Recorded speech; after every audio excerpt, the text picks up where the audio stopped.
Esse quadro é conhecido de quase todos os brasileiros. Ele foi pintado pelo artista paraibano Pedro Américo, 66 anos depois do famoso 7 de setembro de 1822, data que costumamos celebrar a independência do Brasil. O Grito do Ipiranga não ocorreu exatamente da forma como Pedro Américo o representou. Esses homens estavam montados em mulas e não em cavalos, pois eles vinham de Santos e tinham acabado de subir a íngreme Serra do Mar. E a guarda de honra não vestia trajes de gala. Embora a pintura não corresponda exatamente ao cenário do evento, ela passou para o imaginário dos brasileiros como o marco daquela ruptura.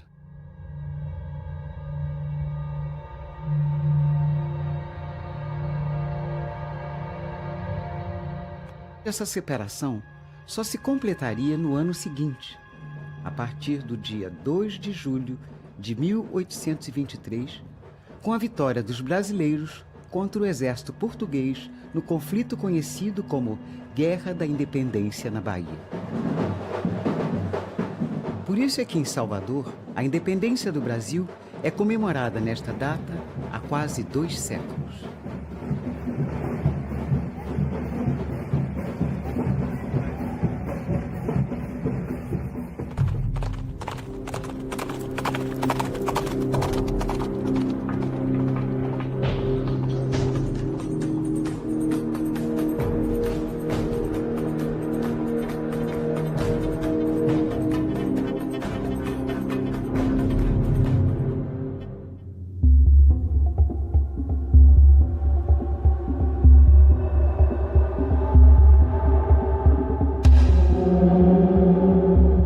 Salvador foi a primeira capital do Brasil.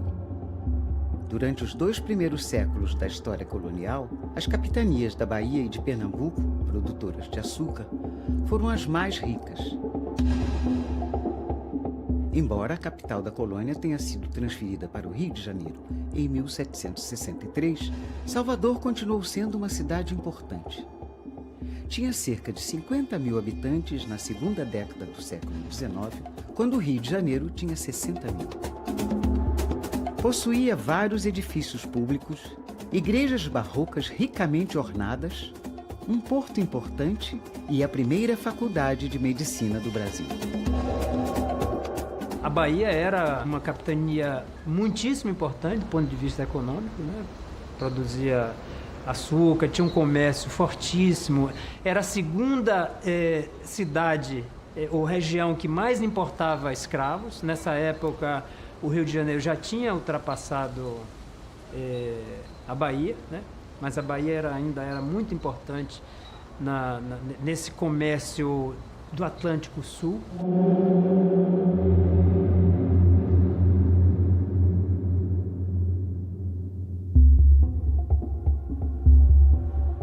A guerra na Bahia começou antes de 7 de setembro e só terminou meses depois, no dia 2 de julho de 1823.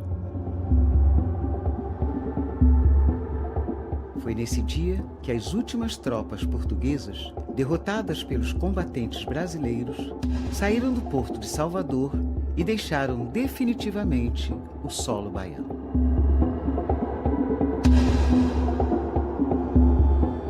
A Guerra da Independência na Bahia foi um dos maiores feitos épicos de toda a história do Brasil, pois decidiu a unidade nacional.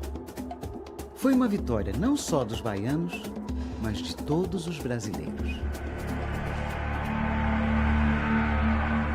24 anos antes do início da guerra, a população de Salvador já tinha passado por uma experiência política marcante, no ano de 1798. A chamada Conjuração Baiana. Este fato envolveu setores da classe média e do povo, entre eles, negros e mulatos. Embora a questão da independência não tenha sido levantada por eles, a conjuração mostrou como já eram grandes e profundas as divergências existentes na Bahia entre os portugueses e a população local.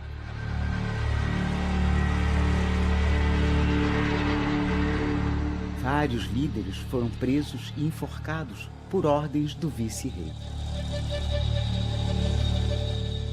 Esse movimento recebeu influências das ideias da Revolução Francesa, mas foi desencadeado principalmente por insatisfações sociais e políticas já existentes na Bahia. Quando você vai para o vocabulário político da Conjuração Baiana, você tem ali, inegavelmente, as ideias francesas colocadas. Então, anônimos republicanos, né? Eles citam animai-vos, povo bainense, que está para chegar o tempo feliz da liberdade. O povo ordena e manda e quer que para o futuro seja feita a nossa digníssima revolução. Então, revolução, entes, né, da liberdade, então revolução, liberdade. Então, são vocabulários que não fossem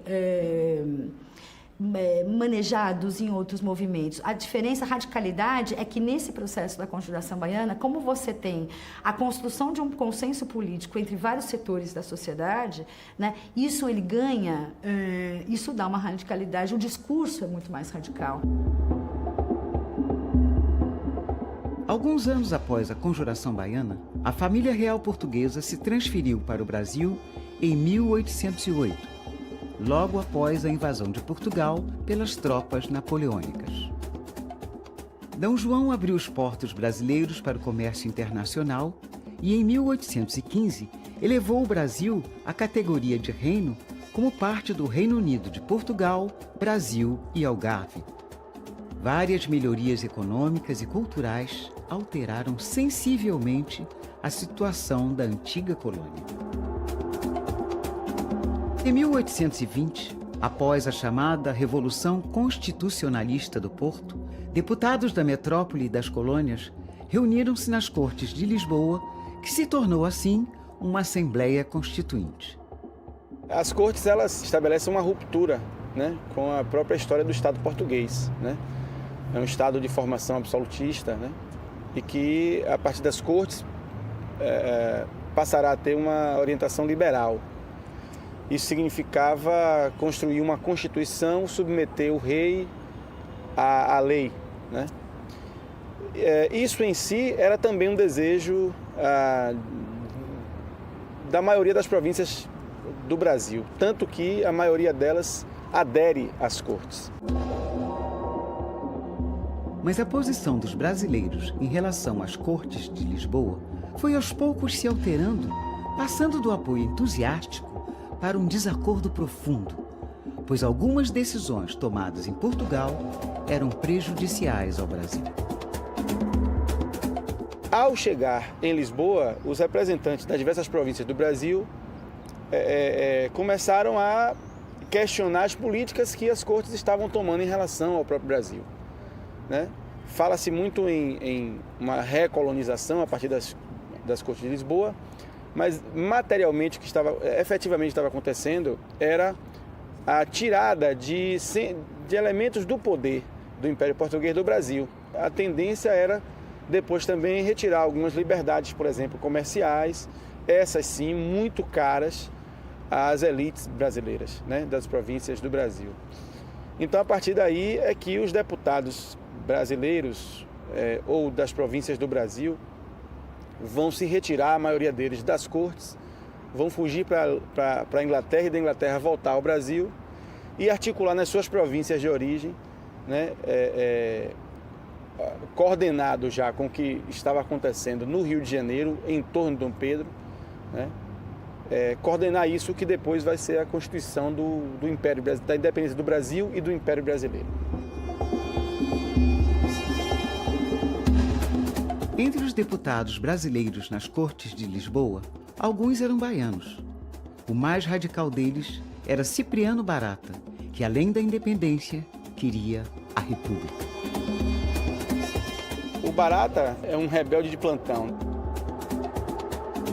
Há um outro deputado baiano, que é o Luiz Paulino, que tentou até onde pôde a manutenção do Reino Unido. E ele foi, por isso, considerado um moderado, né, pelos outros deputados baianos. E Luiz Paulino e Barata talvez até significassem, né, os dois polos desse debate. Talvez Barata fosse o mais liberal dos deputados baianos e talvez o Luiz Paulino fosse o mais moderado dos deputados baianos, e eles chegaram às vias de fato, né, durante uma discussão, depois de alguma sessão nas Cortes de Lisboa.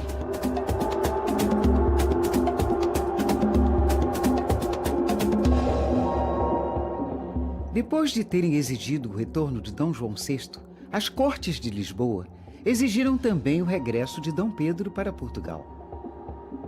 Com o apoio de sua esposa, Dona Leopoldina, filha do imperador da Áustria, de setores da elite brasileira e da maçonaria, Dom Pedro decide ficar no Brasil. Estava aberta, assim, uma grande crise entre Lisboa e o Rio de Janeiro. É a maçonaria que articula a independência no Rio de Janeiro. Ela está capitaneada pelo José Bonifácio de Andrada, um dos mais eminentes maçons desse período. Dom Pedro é iniciado na maçonaria pelo José Bonifácio. A questão é que não há, dentro da maçonaria, um consenso em relação à independência do Brasil. O Cipriano Barata é uma figura até singular, porque ele era da velha guarda da maçonaria na Bahia, ele estava envolvido já desde os episódios da Conjuração Baiana, e ele é um dos que, apesar de ser dessa velha guarda maçônica, ele continua radical.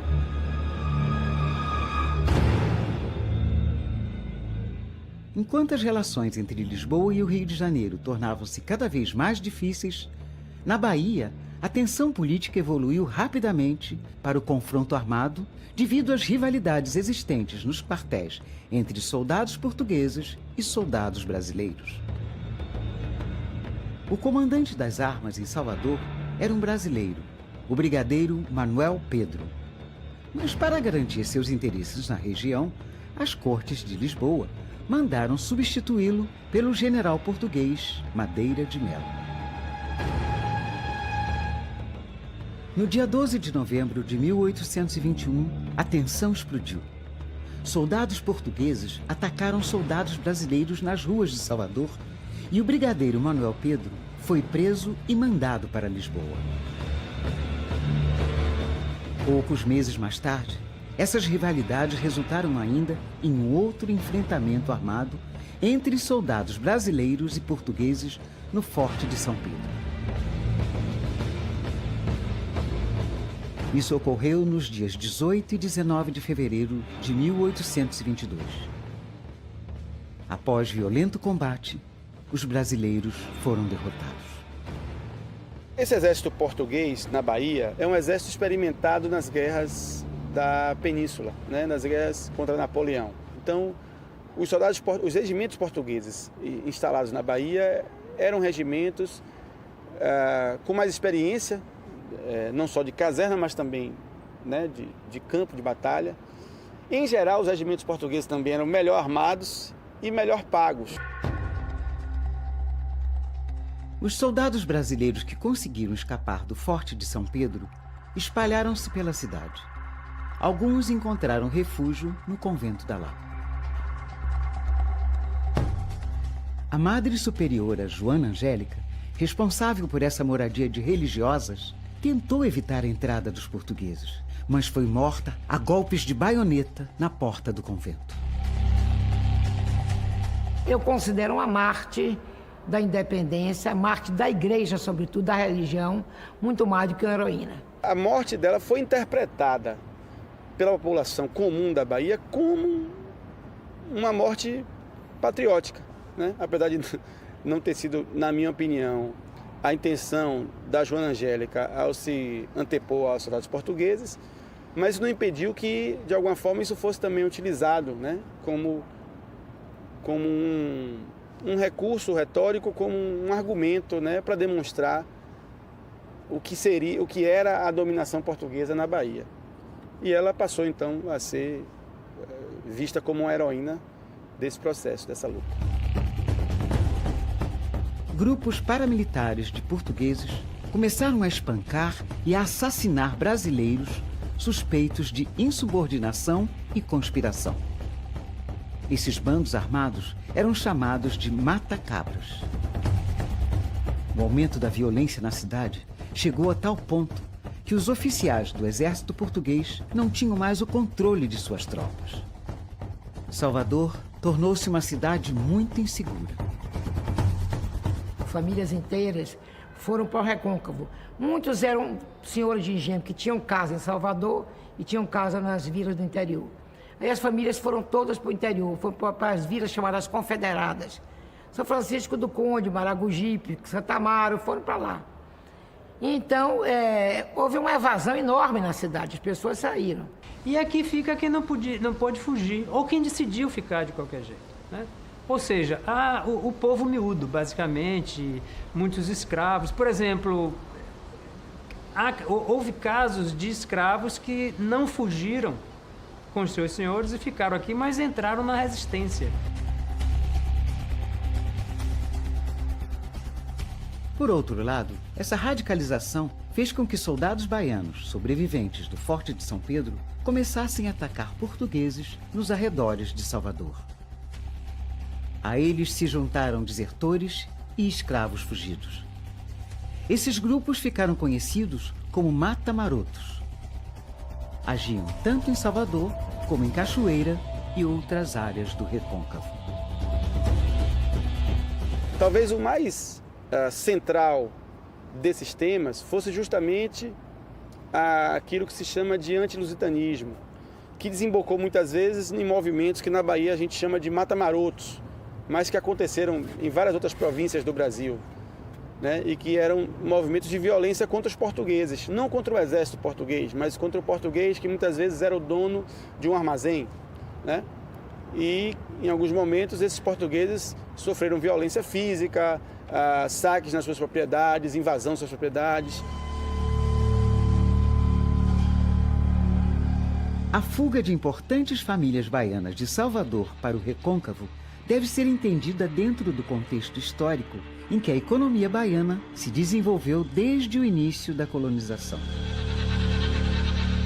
Era no Recôncavo que estava concentrada uma grande parte da riqueza açucareira do Brasil, cuja economia era movida por mãos negras. Os fazendeiros, esses homens de comércio que moravam no Recôncavo, que tinham seus negócios lá e cá, se armaram no sentido de fazer uma reação contra essa dominação portuguesa. A luta foi basicamente isso.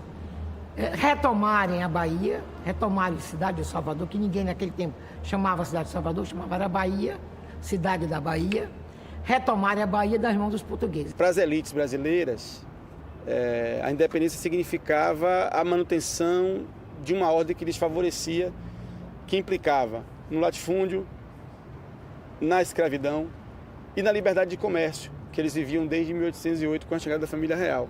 Uma das metáforas mais utilizadas pelos patriotas era de que o Brasil era escravo de Portugal e tratava-se de se libertar dos grilhões, né, da metrópole. Então, essa é uma coisa que, ouvida por um escravo, ele vai ficar matutando, olha, essa liberdade pode ser menos metafórica, né? E virar uma coisa concreta, né? A liberdade da escravidão. Só que a independência do Brasil, e da Bahia em particular, não teve como consequência o fim da escravidão. A escravidão continuou. Mas no imaginário popular, a luta de independência estava articulada ou conectada com esse ideário de abolição da escravidão. A reação das elites baianas começou em junho de 1822, logo após uma consulta enviada por deputados baianos que atuavam nas cortes de Lisboa, recomendando que não aceitassem as decisões das cortes e que apoiassem o príncipe regente Dom Pedro, que no Rio de Janeiro, desde o dia do fico, havia começado a desobedecer às ordens vindas de Lisboa. A Câmara de Santo Amaro foi a primeira que tomou a decisão contrária às cortes. Elaboraram uma proclamação propondo a união de todas as províncias da América Portuguesa sob a autoridade do príncipe Dom Pedro. Os portugueses residentes em Santo Amaro revoltaram-se contra essa decisão e promoveram um quebra-quebra na vila. Esse ato de insubmissão desencadeou uma série de proclamações idênticas em todo o Recôncavo. Cachoeira, na verdade, acabou sendo o grande centro político do processo de independência. Criou-se, inclusive, uma imprensa nacional em Cachoeira para combater, no caso, os portugueses dentro de Salvador. E você tem essas vilas funcionando como uma espécie de rede metropolitana. Elas estão ligadas politicamente, militarmente e cercando Salvador. Se você rompe essa ligação de Salvador com o Recôncavo, a cidade morre de fome.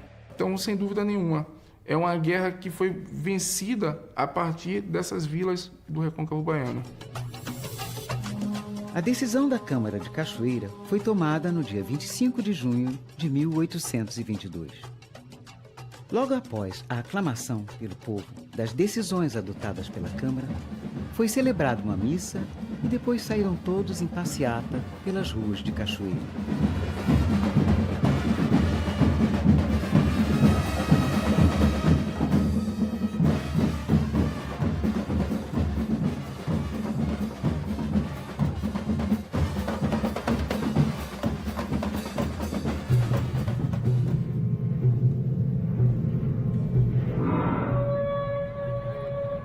Chegaram às margens do rio Paraguaçu, uma canhoneira portuguesa começou a atirar contra o povo e a bombardear a cidade.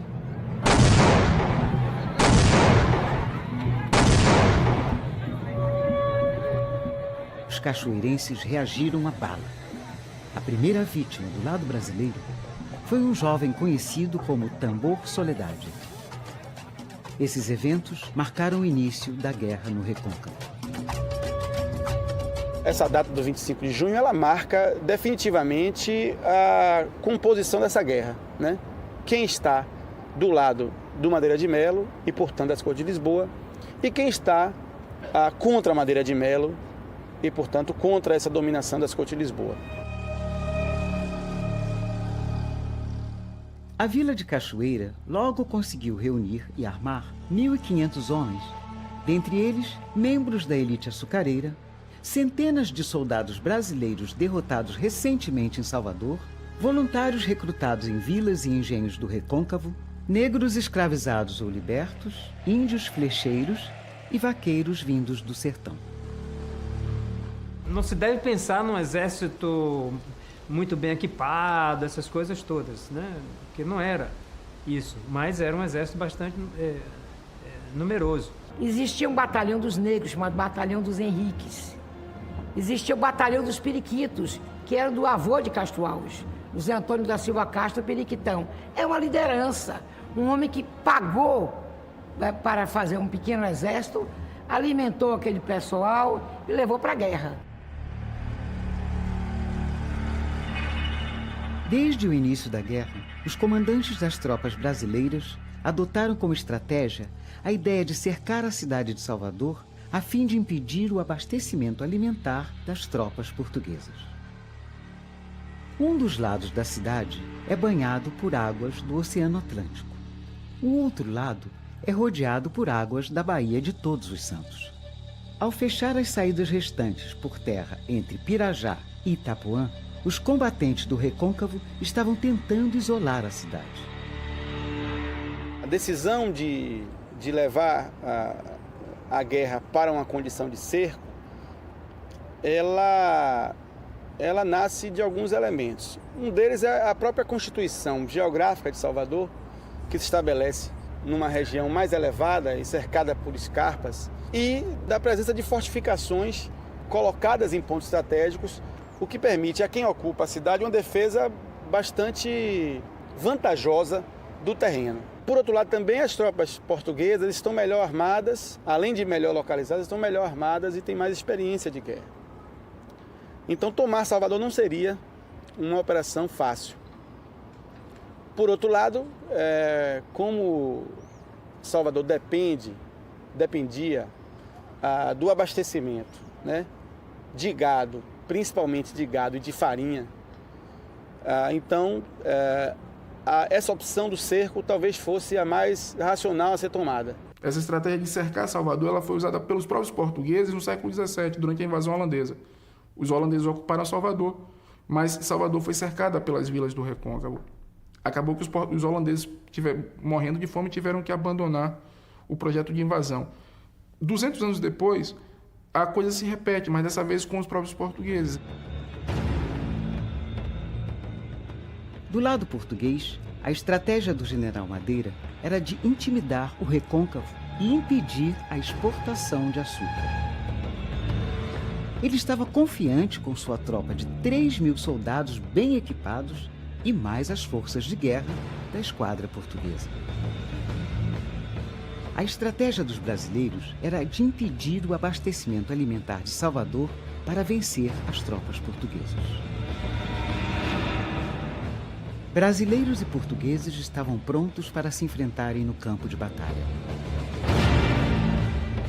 Era uma guerra da carência contra a fome.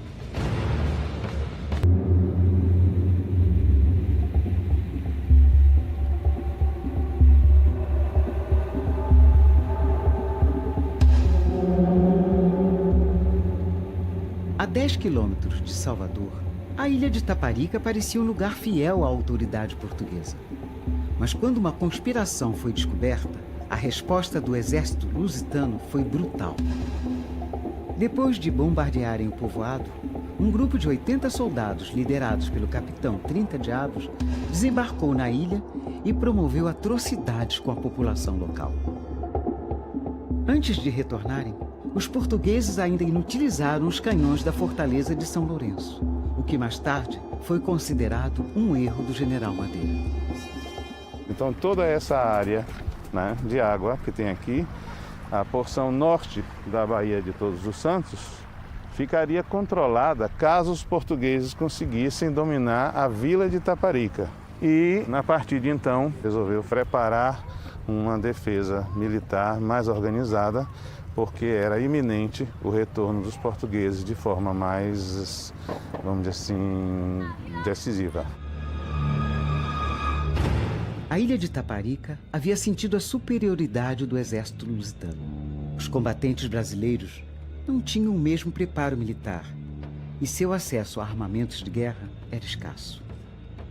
Era um exército que não tinha as condições de cuidados de enfermaria, de medicina, e não tinha botas, fardamento suficiente para uma campanha militar propriamente dita. Isso é um dado muito importante para compreender o contexto da guerra. Por outro lado, os portugueses não tinham comida, e todo mundo sabe que soldado come, e come muito. Então, cada lado tentava fazer valer aquilo que tinha e também aquilo que o outro não tinha. No Recôncavo, os combatentes baianos foram liderados inicialmente por um fazendeiro local mais conhecido como Coronel Santinho, futuro Visconde de Pirajá.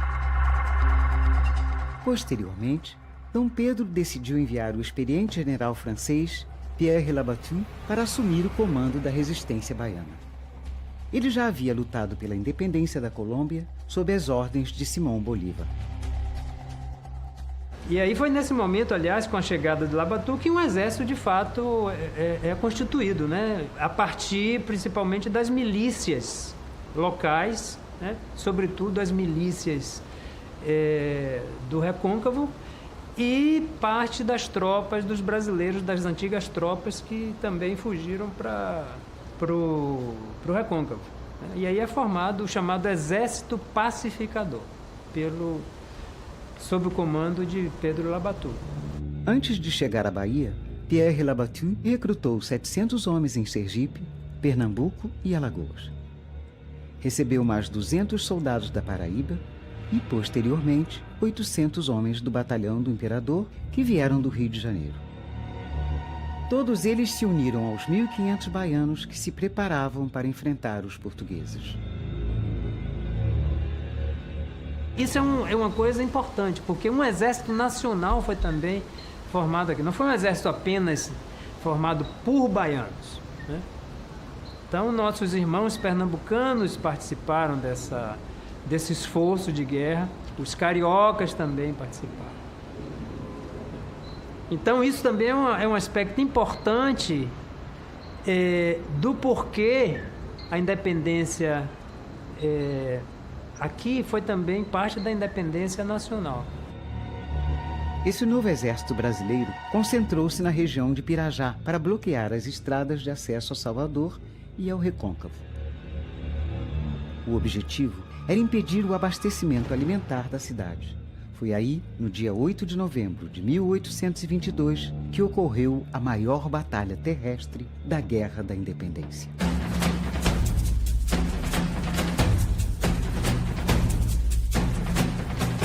Cerca de 5.000 combatentes, entre brasileiros e portugueses, enfrentaram-se durante 5 horas nos campos de Pirajá, um corpo a corpo de grandes dimensões.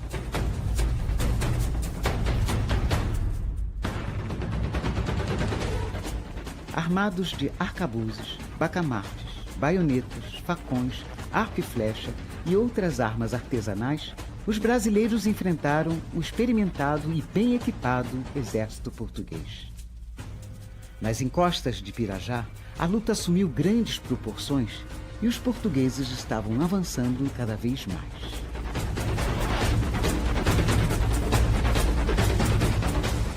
Segundo a tradição oral que chegou até os nossos dias, quando a batalha parecia perdida para os brasileiros, o comandante Barros Falcão decidiu recuar para proteger sua tropa.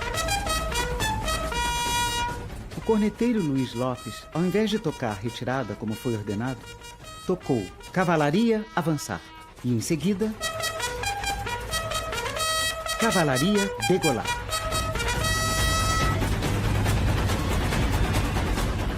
Os brasileiros avançaram com fúria.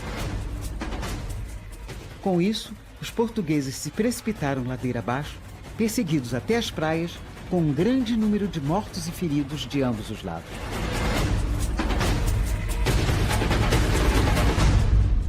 A Batalha de Pirajá é uma tentativa desesperada de romper esse cerco, né? Porque não havia possibilidade de se reabastecer. A farinha vinha do recôncavo, a carne vinha do sertão, e essa era a base alimentar do Brasil. Era a farinha e a carne. Se as tropas portuguesas ganham Pirajá, elas ganham as estradas que trazem gado do sertão para Salvador. Se as tropas portuguesas desembarcam em Itaparica e tomam Itaparica, elas restabelecem as rotas que levavam a farinha do que chamamos hoje de Recôncavo Sul, né? Maraú, Jaguaripe, Nazaré e a própria Itaparica, né? Que era a região que produzia a maior parte da farinha que abastecia a cidade. Maria Quitéria lutou heroicamente na Batalha de Pirajá. Fazia parte do chamado Batalhão dos Periquitos, que veio de Cachoeira. Seu comandante era avô do poeta Castro Alves. Ela teve de se disfarçar de homem para poder se alistar nesse batalhão, mas depois foi aceita como mulher. Além da grande Batalha de Pirajá, Maria Quitéria participou de diversas outras lutas contra os portugueses.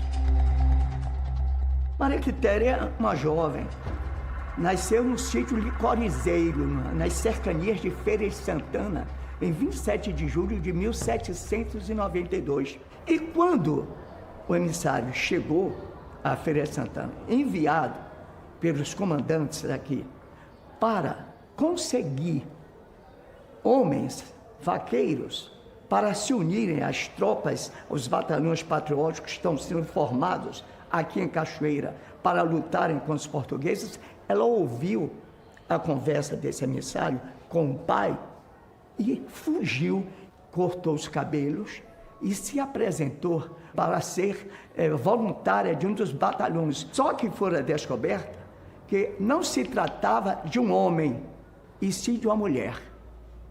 De formas que ela, mesmo assim, fora aceita e lutara pelo batalhão dos Periquitos e, vejam só, ela conseguiu prender soldados que estavam entrincheirados. Maria Quitéria de Jesus Medeiros, a grande heroína da Cachoeira na Guerra da Independência da Bahia. Foi condecorada por Pedro I com a ordem maior do governo Cruzeiro do Sul, né? Apesar disso, voltou para a Bahia, ainda ficou algum tempo em Coração de Maria, tinha um pelotãozinho que ela, de certa maneira, desfilava com o pelotãozinho, é o que se conta. Mas morreu na mais extrema miséria. Morreu muito pobre, morreu cega. Morreu em Salvador e foi enterrada na igreja de Santana. Mas os restos mortais dela nunca foram localizados. A fim de restabelecer o abastecimento de Salvador, o general português Madeira de Melo tentou controlar a barra do rio Jaguaripe, por onde passavam alimentos vindos de Nazaré das Farinhas e Jaguaripe. Foi aí que ocorreu a Batalha do Funil, vencida pelos brasileiros. São eventos que duraram pouco, às vezes menos do que um dia, mas tiveram uma importância estratégica e logística fundamental no contexto de uma guerra que não durou um ano, mas ela foi, enquanto durou, muito intensa, muito densa e envolveu não somente as tropas, os dirigentes, as câmaras, mas os setores populares de cada vila, de cada povoado.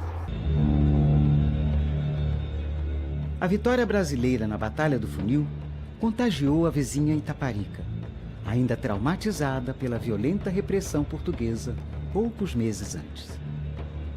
Mas na segunda vez que voltaram à ilha, o exército lusitano encontrou um cenário bem diferente. Seus habitantes haviam construído trincheiras e fabricado artesanalmente peças de artilharia. E foi com esse arsenal rudimentar que os brasileiros de Itaparica rechaçaram esse novo ataque português ocorrido no dia 7 de janeiro de 1823. O mais fascinante para mim, quando a gente está perscrutando os documentos, é ver que muita gente estava nas suas roças, nas suas casas, nas cercanias de Itaparica ou nas ruas da própria vila de Itaparica, em permanente estado de mobilização. Por que eu digo isso? Porque no dia 7 de janeiro, quando aconteceu o assalto, começou ao nascer do sol, né? A esquadra de Madeira de Melo começou a querer desembarcar com fogo cerrado contra o forte.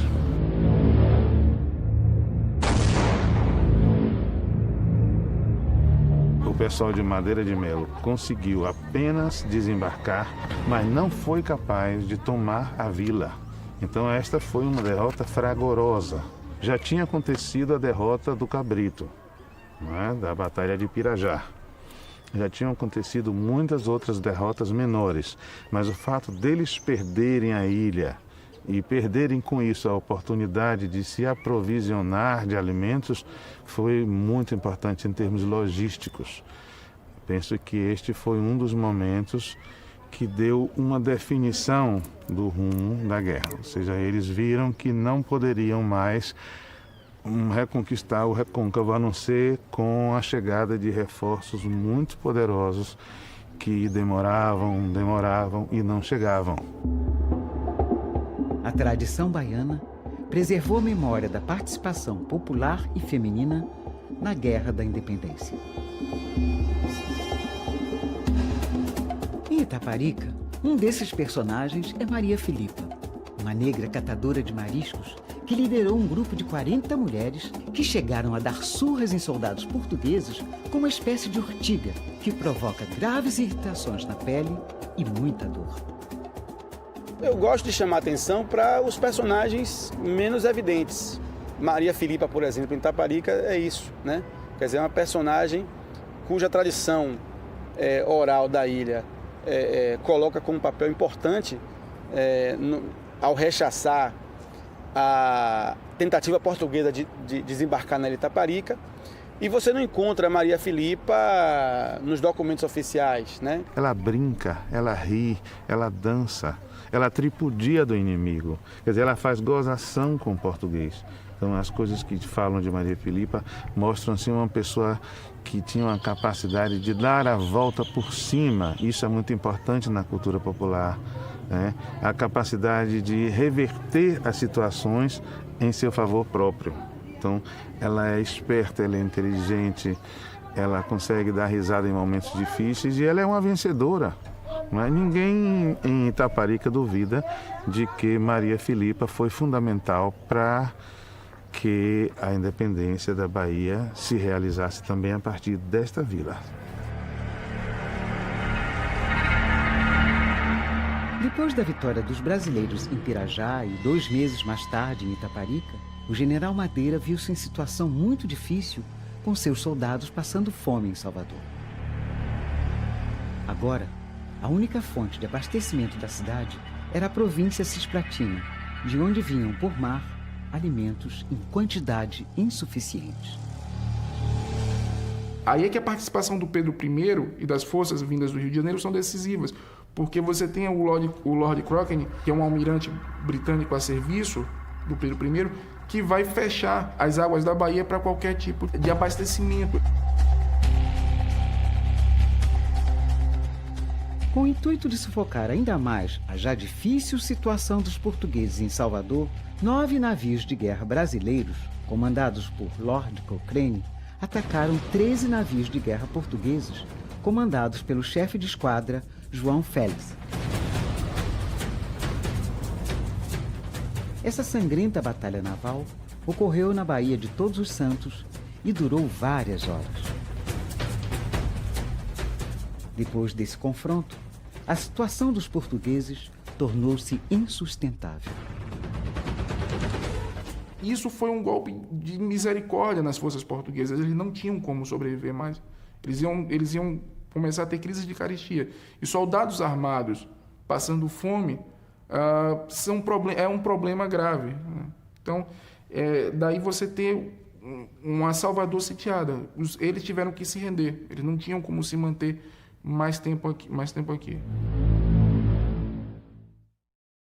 Na madrugada do dia 2 de julho de 1823, as tropas comandadas pelo general Madeira de Melo entraram em dezenas de embarcações e deixaram a Bahia para sempre.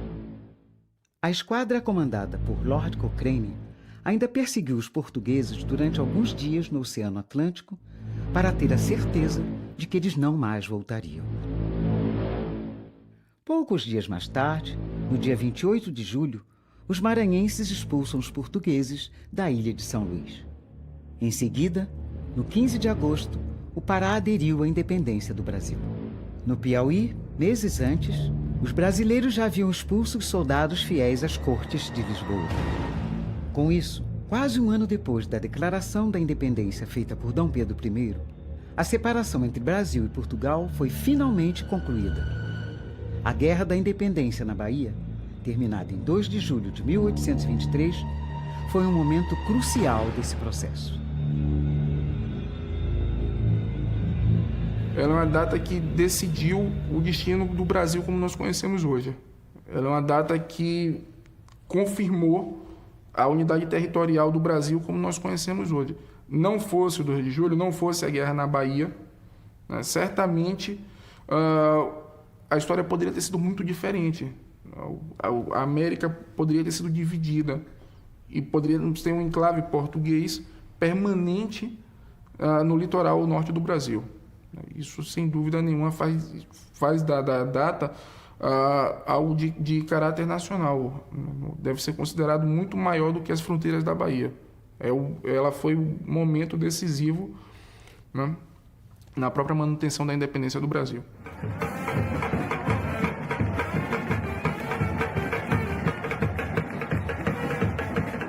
Por isso, o 2 de julho é comemorado até hoje pelo povo baiano, passado quase 2 séculos, pois foi nessa data que as tropas brasileiras vitoriosas entraram triunfalmente em Salvador.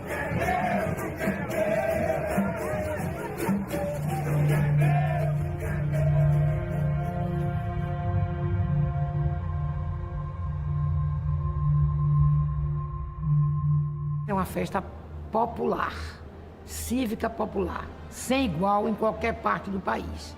Em nenhum lugar do Brasil tem uma festa com as características que tem essa festa do 2 de julho.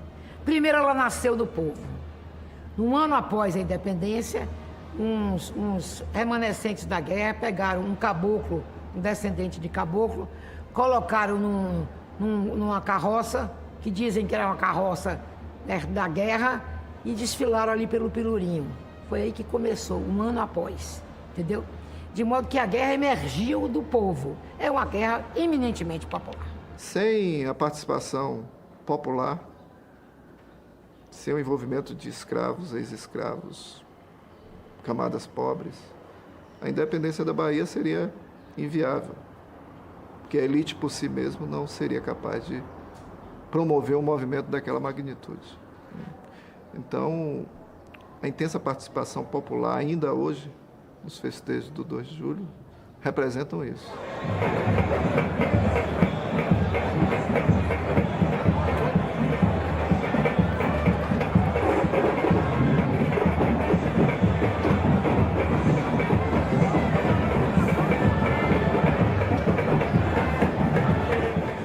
Ela é uma festa popular, mas também é uma festa cívica, é uma festa patriótica, é uma festa que mistura desfile político, movimento social, bandas, fanfarras escolares, gente protestando, gente celebrando, gente que é devota.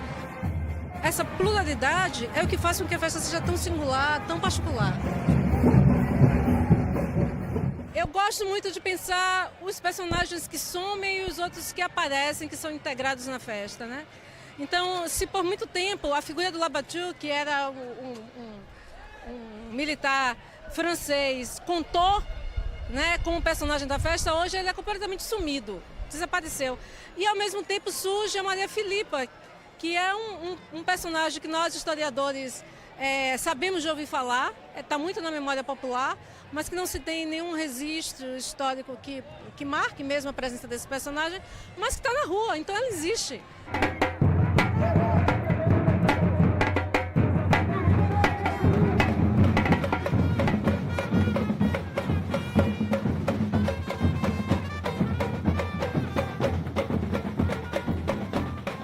Embora o 2 de julho seja uma referência maior para todos os baianos, a independência também é celebrada em outras datas, em algumas cidades. Em Itaparica, no 7 de janeiro, e em Cachoeira, no 25 de junho, pois nessas datas ocorreram importantes eventos locais que contribuíram para a independência. O 2 de julho em Salvador tem um flagrante contraste com a forma como o 7 de setembro normalmente é celebrado, mesmo reconhecendo que as duas datas são essenciais em nosso singular processo de independência. Na comemoração do 7 de setembro, o povo participa apenas como observador, tal como representado no quadro de Pedro Américo.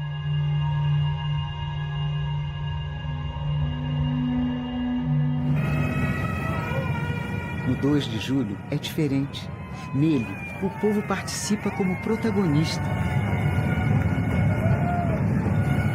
A festa é uma autêntica expressão de cidadania e de celebração do nascimento da nação brasileira.